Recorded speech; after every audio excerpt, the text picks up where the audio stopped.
Good morning সকলকে। কেমন আছো তোমরা? আশা করি তোমরা সবাই খুব ভালো আছো, আমিও ভালো আছি। আজকে হচ্ছে শনিবারের ভিডিওটাই তোমাদের কাছে পোস্ট করলাম।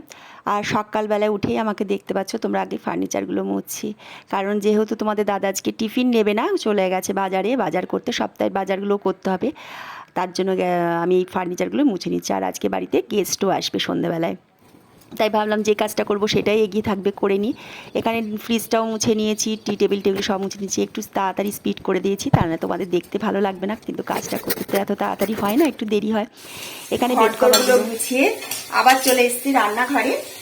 আর তোমাদের দাদার বাজার করে দিয়ে তারপর অফিসে চলে গেল। আজকে একটু লেটই হয়ে গেল, এতগুলো বাজার করতে একটু সময় লাগে, তাই একটু দেরি হয়ে গেল। আর আমি এখানে টিফিনটা বসিয়ে দিয়েছি, মেয়েদের হচ্ছে এখানে ওটস বসিয়েছি, আর একটু আলু ভেজে দিচ্ছি। আজকে তো শনিবার, ডিম টিম দেবো না, তার জন্য একটু আলু ভেজে দিচ্ছি, আলু ভাজা দিয়ে ওটসটা খাবে, আর আমি একটু চিড়ে কাটা খেয়ে নেবো। আর দেখো বাজার, দেখো কি অবস্থা রান্নাঘরে, এগুলো সমস্ত কিছু গোছাতে হবে এখন।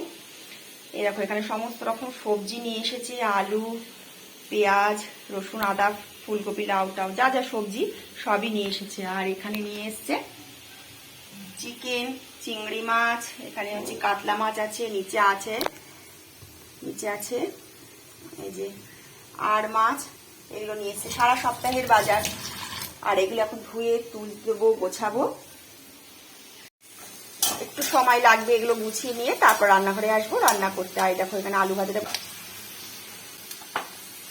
আর আজকে বাড়িতে আসবে আমার হচ্ছে অতিথি, কে আসবে কারা আসবে সবটাই তোমরা দেখতে পাবে, আমার সঙ্গে তাহলে থাকো। আর ওরা আসবে সন্ধ্যের দিকে, তাই অতটা তাড়া নেই। এখন এই রান্নাঘরটা পরিষ্কার করব, এগুলো সমস্ত কিছু গোছাবো, গুছিয়ে নিয়ে তারপর রান্না চাপাবো স্নান পুজো করে। তাহলে আমার সঙ্গে থাকো, তোমরা দেখতে থাকো আমার ভিডিওটা, আশা করি তোমাদের ভালো লাগবে। এখন স্নান পুজো করে ঘরে চলে এসেছি। আর এখানে হচ্ছে একটা পাঁচমিশালি তরকারি সমস্ত কিছু দিয়ে, আর ডালটা সকালে সিদ্ধ করে রাখছিলাম, মুগের ডালটা লাউ দিয়ে করবো বলে বসিয়ে দিলাম লাউগুলো দিয়ে। এখন বাজে অনেক, 1:45 প্রায় বাজে। মাথাটাতেও হেনা দিয়েছিলাম, দিয়ে শ্যাম্পু করে ঘরে আসলাম। আজ অনেক দেরি হয়ে গেছে, রান্না তো 1:45 বাজতে চললো, এখনো রান্না আমার কমপ্লিট হয়নি। আর সন্ধ্যেবেলায় বললাম তো বাড়িতে অনেক অতিথি আসবে, অনেকটা বেলা হয়ে গেছে। তরকারিটা হোক,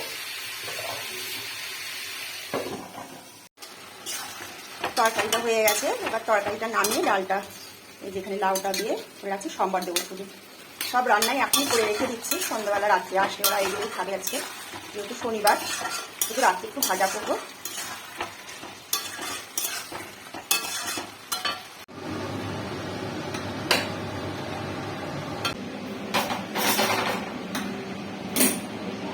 আর এখানে আমাদের ভাত বেড়ে নিয়েছি, এখন বেলা বাজে 2:30। এখানে পুঁই পাতার বড়াও ভেজেছি, ডাল তরকারি তো তোমাদের দেখালেনি, এই দিয়েই খাওয়া দাওয়াটা করবো। আর এখানে আলু ফুলকপি রসাটা এখনো হচ্ছে, আর একটু কষিয়ে তারপর জল দেবো। অনেকখানি বেলা হয়ে গেছে, তাহলে খাওয়া দাওয়াটা করে নি আগে। আর এখন সন্ধেবেলা, ঘরে সন্ধে পুজো সমস্ত কিছু আমার দেওয়া হয়ে গেছে, ঘর দোরগুলো একটু টিপটপ করে রাখছি, বাড়িতে লোকজন আসবে বলে কথা, যদিও পরিষ্কারই থাকে তবু আরেকবার করে রাখলাম। আর একটু শাড়ি পরেছি আজকে, মনে হলো নাইটি তো সবসময় পরি, শাড়িগুলো পরা হয় না, তাই ভাবলাম যে পরি। আর যাদের আসার কথা তারা এখনো আসেনি, তা আমি ততক্ষণ একটু বসে চাটা খাই।